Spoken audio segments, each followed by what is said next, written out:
సింగరేణి వివాదాలకు కేంద్రంగా మారింది. తెలంగాణ రాజకీయాలు సంస్థ చుట్టూనే తిరుగుతున్నాయి.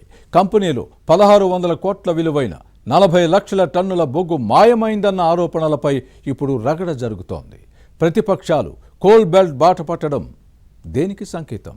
బీఆర్ఎస్ నేతలు కేటీఆర్, హరీష్ రావు సింగరేణిలో అవినీతి జరిగిందన్న ఆరోపణలపై కవిత భిన్నంగా స్పందించడాన్ని ఏ కోణంలో చూడాలి?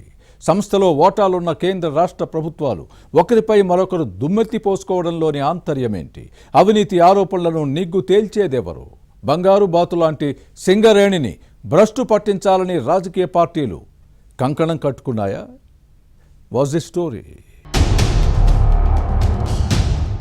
తెలంగాణ రాజకీయాలన్నీ ఇప్పుడు సింగరేణి చుట్టూ తిరుగుతున్నాయి. రాష్ట్రానికి మణిహారం లాంటి సంస్థలో అక్రమాలు, అవినీతి జరుగుతోందన్న ఆరోపణలతో కంపెనీతో పాటు ప్రభుత్వ ఇమేజ్ డ్యామేజ్ అవుతోంది. రాజకీయ పార్టీలన్నీ బొగ్గుబావుల బాట పట్టాయి. సింగరేణి దుస్థితికి మీరంటే మీరే కారణమని పరస్పరం దుమ్మెత్తి పోసుకుంటున్నాయి. 1600 కోట్ల రూపాయల విలువైన 40 లక్షల టన్నుల బొగ్గు మాయమైందన్న ప్రతిపక్షాల ఆరోపణలపై కేంద్ర బొగ్గు గనుల శాఖ మంత్రి కిషన్ రెడ్డి దర్యాప్తుకు డిమాండ్ చేయడం చర్చనీయాంశంగా మారింది. అధికార కాంగ్రెస్ మాత్రం ఇదంతా సంస్థను దెబ్బతీయడానికి ప్రతిపక్షాలు చేస్తున్న కుట్ర అని తిప్పికొడుతోంది. సింగరేణిలో ఏళ్లుగా కుంభకోణాలు జరుగుతున్నాయన్న ఆరోపణలున్నాయి. విద్యుత్ సంస్థలు 50,000 కోట్లకు పైగా కంపెనీకి బకాయిలు చెల్లించాల్సి ఉంది. 1,000 కోట్ల లాభాలు వస్తున్నట్టు లెక్కలు చూపుతున్నా కనీస అవసరాలకు అప్పులు చేయాల్సిన దుస్థితి దాపురించిందంటే సింగరేణి పరిస్థితి ఎలా ఉందో అర్థం చేసుకోవచ్చు. దీంతో సంస్థ భవిష్యత్పై కార్మికుల్లో ఆందోళన వ్యక్తమవుతోంది. లక్షల టన్నుల బొగ్గు మాయమైందంటూ బీఆర్ఎస్ నేత హరీష్ రావు చేసిన ఆరోపణలతో తెలంగాణ రాజకీయం ఒక్కసారిగా హీటెక్కింది. ఈ స్కామ్పై విచారణ జరిపి నిజాలు నిగ్గు తేల్చాలని బీఆర్ఎస్ వర్కింగ్ ప్రెసిడెంట్ కేటీఆర్ కేంద్ర మంత్రి కిషన్ రెడ్డికి లేఖ రాయడంతో వివాదం ముదిరింది. హరీష్ రావు రామగుండం రీజియన్ బొగ్గు గనుల్లో పర్యటించారు. మరోవైపు బొగ్గు మాయం ఆరోపణలపై విచారణ జరపాలని కేంద్ర మంత్రి కిషన్ రెడ్డి రాష్ట్ర ప్రభుత్వానికి లేఖ రాయడంతో ఈ వ్యవహారం రచ్చగా మారింది. సింగరేణిపై బీఆర్ఎస్ దూకుడు, బీజేపీ ఎదురుదాడితో ప్రభుత్వం ఇరకాటంలో పడింది. నష్ట నివారణ చర్యల్లో భాగంగా డిప్యూటీ సీఎం భట్టి విక్రమార్క, మంత్రులు మంచిర్యాల జిల్లా శ్రీరాంపూర్ ఓపెన్ కాస్ట్ గనుల్లో పర్యటించి డిపెండెంట్ కార్మికులకు నియామక పత్రాలను అందించారు. సంస్థ అధికారులు ఓపెన్ హౌస్ నిర్వహించి బొగ్గు ఉత్పత్తి, రవాణా, ఎగుమతి వరకు చేపట్టే చర్యలను వివరించారు. విజిలెన్స్, జీపీఎస్తో పాటు నిరంతర నిఘా ఉంటుందని, కిలో కూడా అక్రమంగా బయటకు వెళ్లే అవకాశం లేదని డిప్యూటీ సీఎం భట్టి విక్రమార్క చెప్పడాన్ని గమనించాలి. కానీ 40 లక్షల టన్నుల బొగ్గు మాయమైందన్న ఆరోపణలపై స్పందించకపోవడం అనుమానాలకు తావిచ్చింది. అసలు ఆ బొగ్గు ఉందా లేదా తప్పుడు లెక్కలతో తలెత్తిన వివాదమా అన్న విషయంలో క్లారిటీ ఇవ్వలేదు. బీఆర్ఎస్ పాలనలోనే అవినీతి జరిగిందని, సింగరేణి సంస్థను కార్మికుల ఆత్మస్థైర్యాన్ని దెబ్బతీసేందుకే ప్రతిపక్షాలు అవాస్తవాలు ప్రచారం చేస్తున్నాయన్నారు భట్టి విక్రమార్క. ఈ రచ్చ కొనసాగుతుండగానే తెలంగాణ రక్షణ సేన కన్వీనర్ కవిత బొగ్గుబాయి బాట పేరిట కోల్ బెల్ట్లో పర్యటించి లక్షల టన్నుల బొగ్గు మాయమైనట్టు జరుగుతున్న ప్రచారంలో వాస్తవం లేదన్న వాదాన్ని వినిపించారు. బొగ్గు నిల్వల విషయంలో ఎప్పటి నుంచో కన్ఫ్యూజన్ ఉంది అనడాన్ని గమనించాలి. ఈ విషయం తెలియక హరీష్ రావు తప్పుడు ఆరోపణలు చేశారన్న మాట కవిత నోటి వెంట వచ్చింది.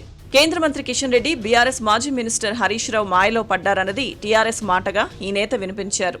హరీష్ రావు ఆరోపించగానే కిషన్ రెడ్డి వెంటనే స్పందించడంలోని ఆంతర్యం ఏంటని ఈ నేత ప్రశ్నించడాన్ని గమనించాలి.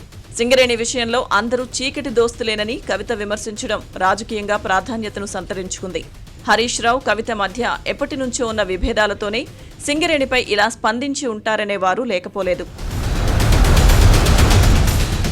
మరోవైపు సింగరేణిలో అవినీతి, అక్రమాలు జరుగుతున్నాయన్న ఆరోపణల నేపథ్యంలో బీజేపీ శాసనసభాపక్షం మంచిర్యాల జిల్లా శ్రీరాంపూర్ బొగ్గు గనులను పరిశీలించింది. రాష్ట్ర ప్రభుత్వం సింగరేణిని దెబ్బతీస్తోందని, అక్రమాలపై సమగ్ర విచారణ జరపాలని పార్టీ ఎమ్మెల్యేలు, ఎమ్మెల్సీలు డిమాండ్ చేయడంతో రాజకీయ రచ్చ పెరిగింది. నిజానికి సింగరేణిలో రాష్ట్ర ప్రభుత్వానికి 51%, కేంద్రానికి 49% వాటా ఉంది. సంస్థ నిర్వహణ రాష్ట్ర ప్రభుత్వ పరిధిలో ఉంది. ఈ క్రమంలో సింగరేణిలో 1,000 కోట్ల అవినీతి జరుగుతోందన్న ఆరోపణలు 10 ఏళ్లుగా ఉన్నాయి. కేసీఆర్ ప్రభుత్వం సింగరేణిని బంగారుబాతుగా వాడుకుందన్న విమర్శలు లేకపోలేదు. సంస్థ ప్రస్తుత దీనస్థితికి బీఆర్ఎస్ హయాంలోనే బీజం పడిందంటారు. అప్పుడు మొదలైన అక్రమాల పర్వం కాంగ్రెస్ అధికారంలోకి వచ్చిన తరువాత మరింత పెరిగాయంటారు. ఓపెన్ కాస్ట్ గనుల కాంట్రాక్టులు, నిధుల దుర్వినియోగ అంశం రచ్చకెక్కింది. కాంగ్రెస్ అధికారంలోకి రాగానే కొత్త అక్రమార్కులు పుట్టుకొచ్చారన్న ఆరోపణలున్నాయి.